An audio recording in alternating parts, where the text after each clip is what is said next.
दोस्तों नमस्कार। एक बार फिर से एक नए वीडियो में आप सभी का स्वागत है। दोस्तों आप सभी भोजपुरिया फैन के लिए एक बहुत बड़ा खुशखबरी है।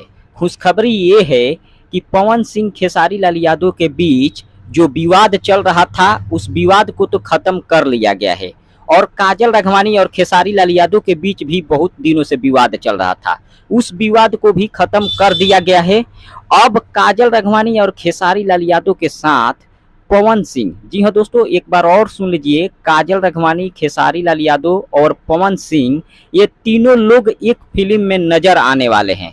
जी हाँ दोस्तों आपको बता दें, एक बहुत बड़े प्रोड्यूसर हैं जिन्होंने इंटरव्यू में खुलासा किए हैं कि पवन सिंह, खेसारी लाल यादव और काजल राघवानी को लेकर हम एक साथ फिल्म बनाने वाले हैं, जो कि बहुत जल्द उसका शूटिंग होगा। और पवन सिंह भी हाँ बोल दिए हैं, खेसारी लाल यादव भी हाँ बोल दिए हैं और काजल राघवानी भी हाँ बोल दी है कि हाँ हम तीनों लोग एक साथ शूटिंग करेंगे और बहुत जल्द आप सभी को तीनों लोगों का जोड़ी एक ही फिल्म में देखने को मिलेगा।